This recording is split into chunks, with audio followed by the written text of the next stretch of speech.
Comparing your marriage to others. A hidden poison. Why looking sideways slowly destroys what you're standing on. There is a quiet habit that damages more marriages than conflict ever does. It doesn't sound cruel, it doesn't look dramatic, and it often disguises itself as harmless curiosity. Comparison. Not comparison of achievements, not comparison of success, but comparison of intimacy, of happiness, of connection. It begins with a glance and ends with dissatisfaction. Here is the truth we must confront early, not later.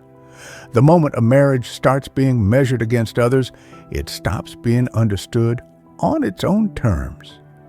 Comparison does not improve love. It replaces gratitude with doubt. In the modern world, comparison is unavoidable. Social media highlights curated joy. Public moments look permanent. Smiles appear effortless. Affection looks constant. And slowly, quietly, a dangerous thought forms. Why doesn't my marriage look like that? What we rarely consider is this. We compare our private struggles to other people's public performances. No one posts the silences. No one uploads the exhaustion. No one shares the unresolved pain. Yet the mind fills in the gaps with fantasy. Psychologically, comparison works like a slow toxin. It does not attack the marriage directly. It attacks perception. Instead of seeing what is, you begin noticing what is missing. Instead of appreciating effort, you start measuring outcomes. Instead of asking, "Are we growing?" you ask, "Are we behind?" And that question is never neutral.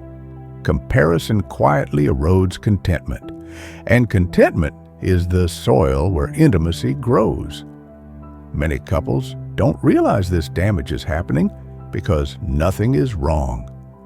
There is no betrayal, no abuse, no major conflict, just a subtle dissatisfaction that keeps expanding. The mind begins to say, other couples communicate better. Other couples are happier. Other couples are more affectionate. And slowly, your partner stops being enough, not because they changed, but because the standard moved. Comparison turns marriage into a competition it was never designed to survive. Every relationship has a different rhythm, different histories, different wounds, different capacities. When you compare, you erase that reality. You begin to demand outcomes without understanding context, and that creates resentment on both sides. One partner feels inadequate. The other feels chronically disappointed. Neither feels safe. This is where emotional withdrawal begins. Because when someone feels measured instead of understood, they stop offering themselves fully. Comparison doesn't motivate love. It intimidates it. And here is the deeper danger few people talk about. Comparison externalizes validation. Instead of asking, "Are we connected?" you ask, "How do we look?" Instead of building intimacy, you manage appearances. And appearances cannot feed a relationship. When comparison becomes constant, gratitude disappears. And without gratitude, affection dries up. You stop celebrating small progress. You stop noticing quiet loyalty. You stop honoring endurance. Yet endurance is often the strongest form of love. There is an old, enduring principle that has survived cultures and generations. Peace grows where appreciation is practiced, and unrest grows where comparison is indulged.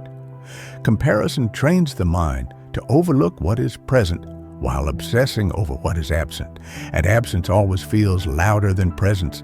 This is why comparison creates vulnerability. When satisfaction weakens at home, external attention feels heavier. External admiration feels tempting. External validation feels confirming. Not because someone is disloyal, but because comparison has already told them they are missing something. But comparison never tells the truth. It only shows fragments. No marriage thrives under constant evaluation. But every marriage can grow under focused care. The solution is not isolation from others. It is grounding. Grounding the relationship in its own values, its own progress, its own language of love. Healthy couples stop asking, "Why aren't we like them?" and start asking, "How can we care for what we have?" Because comparison looks outward, but connection is built inward. This is not about lowering standards. It is about choosing the right measurement. Measure growth, not image. Measure effort, not perfection. Measure presence, not performance. When couples redirect attention from comparison to contribution, something powerful happens. Affection becomes safer. Communication becomes gentler. Expectation becomes realistic. And gratitude quietly returns. Marriages don't fall apart because they are worse than others. They weaken because they are constantly compared. But comparison is a habit, and habits can be broken. The moment you stop looking sideways, you begin seeing what's in front of you again. And often, what's in front of you is not a failing marriage, but a tired one that simply needs appreciation instead of pressure. Because love that is constantly compared will always feel insufficient. But love that is protected from comparison has space to grow, room to breathe, and strength to endure. And in a world obsessed with measuring everything, choosing to protect your marriage from comparison may be one of the most loving decisions you ever make.